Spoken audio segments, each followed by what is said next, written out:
St. Patrick's Day. All right. And I'm Catholic. Let's talk a little bit about something that made big news a couple of days ago, and that is this Hawaiian judge put on ice the president's temporary travel ban 2.0. But the question is, Hawaii, what do they have involved in their in their situation that would regard this? Well, you know, what Hawaii said was, look, this is going to be terrible. It's going to have an incredible impact on our economy because we're not going to have any students coming from these countries. Yeah. Hello, you don't have anyone coming from these countries anyway. I mean, this is the most hypocritical reaction to the president and this executive order. Look, the bottom line is you've got a judge here who, bottom line, hates Donald Trump.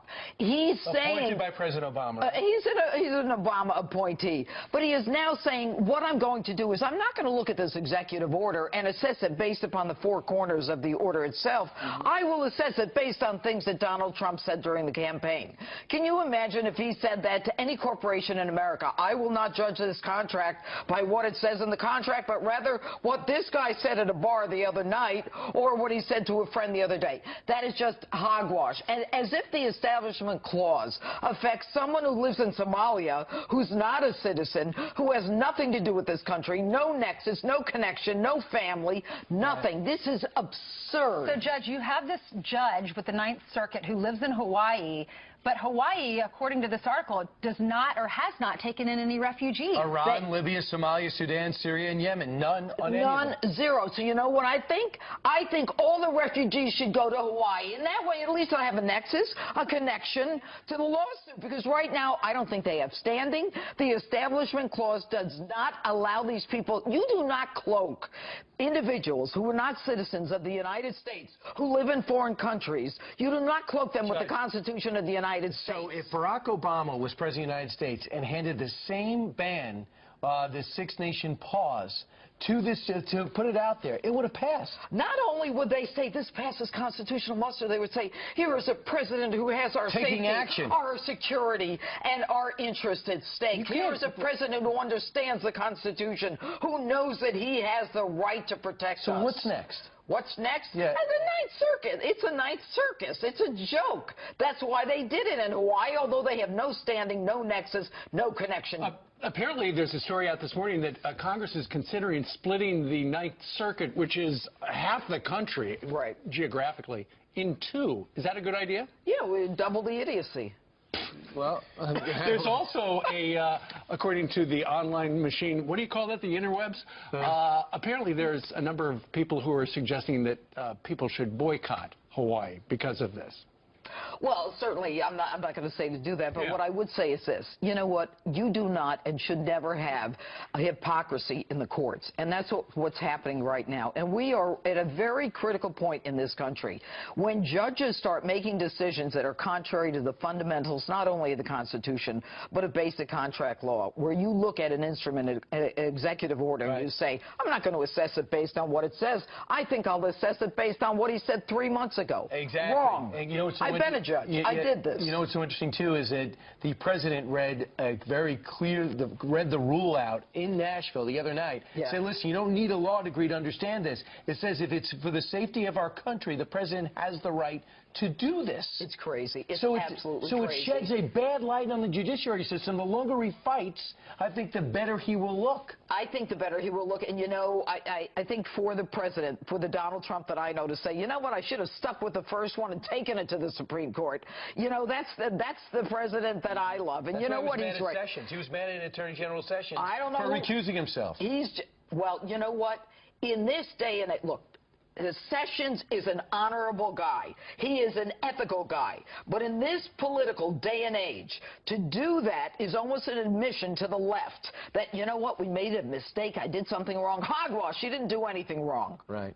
All right, Judge, thank you so much. We got her all fired up for the weekend. It wasn't going to be either. You always come in. I started off very calm. You know why? Because of your rivalry with Ainsley. I love Ainsley. What's the grade your mom's going to give you? I don't know. Mom will tell me after this. We're going to call her. Her mom watches every segment. Esther from Elmira. Esther's her name? Esther. I loved Esther in the Bible. Strong woman. Yes. So she did I. is. That's right. You looked down at your phone for a second a moment ago. You thought it was your mom, didn't you? No, I didn't. I hoped I turned it off is what I was thinking. All right, coming up straight Thank ahead. you.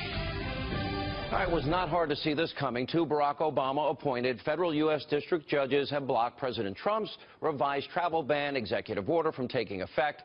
Now, true to form, President Trump is doing what he always does, and that's fighting back. You got to love it. Watch this. Hundreds of refugees are under federal investigation for terrorism and related reasons. We have entire regions of the world destabilized by terrorism and ISIS. For this reason, I issued an executive order to temporarily suspend immigration from places where it cannot safely occur.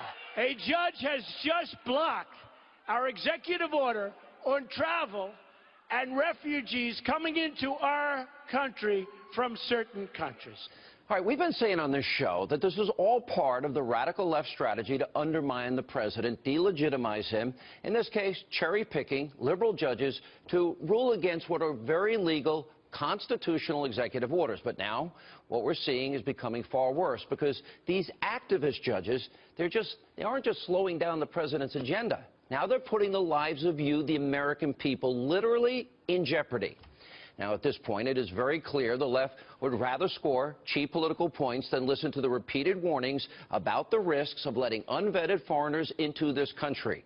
And it's important for the left to hear this because these warnings initially came from Obama-era top U.S. national security and intelligence officials that ISIS would infiltrate the refugee population. Take a look.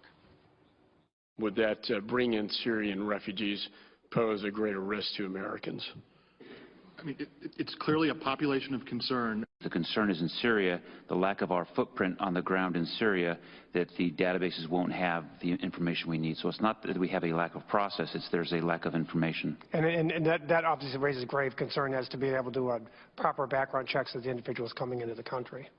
Yes. I don't obviously put it past the likes of ISIL to infiltrate operatives among these refugees. We can only query against that which we have collected. And so if someone has never made a ripple in the pond in Syria in a way that would get their identity or their interests reflected in our database, we can query our database till the cows come home, but we're not going to.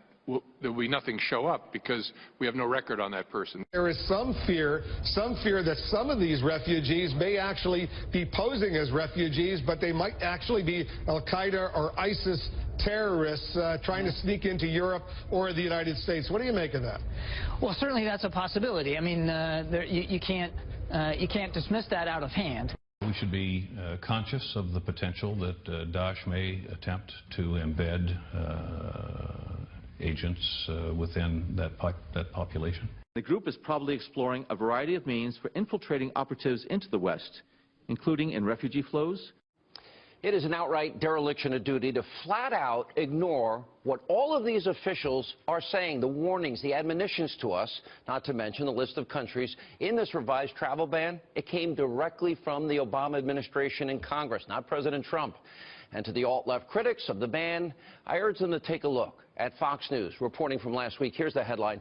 Iraqi insurgent fighter allegedly lied about identity, got through extreme vetting. Now, the investigation into this is still ongoing, but it could show exactly what President Trump and all those top Obama officials had been saying could happen to this country, that terrorists can infiltrate the refugee population coming in here. So tonight, America needs to make a very, very profound choice. Actually, it's very simple. On the other hand, do you want to sacrifice your safety over the fears of slightly inconveniencing a few people? Now, there's nothing wrong with finding out if people who want to come to this country agree with our values, constitutional rights, our principles. In fact, that should be a prerequisite before coming here. Now, it's time to put protecting your life, the life of the American people, over being politically correct. Now, we can't let the left drag us into another pre-9/11 mindset because we've seen what happens when we let our guard down. The 9/11 terror attacks, well, it could be the only evidence the left needs to see what happens when the country is not being vigilant. 2,996 Americans died that day, and over 6,000 others were injured. We saw what happened at the finish line of the Boston Marathon bombing. Terrorists took the lives of 4 people, including 2 policemen. They injured 264 of our friends and neighbors. In San Bernardino, California, 2015, jihadist couple slaughtered their co-workers at a holiday party. 14 people dead, 22 others injured. Remember, Orlando, the Pulse nightclub in Florida, radical Islamists savagely attacking people in that club. They killed 49, injured 53 other people. Now, here's the truth. If the alt-radical left wants to continue to undermine the president's ability to keep you, the American people, safe, and if a single person dies because Trump's extreme vetting policy is being blocked, they will have blood on their hands. They own it.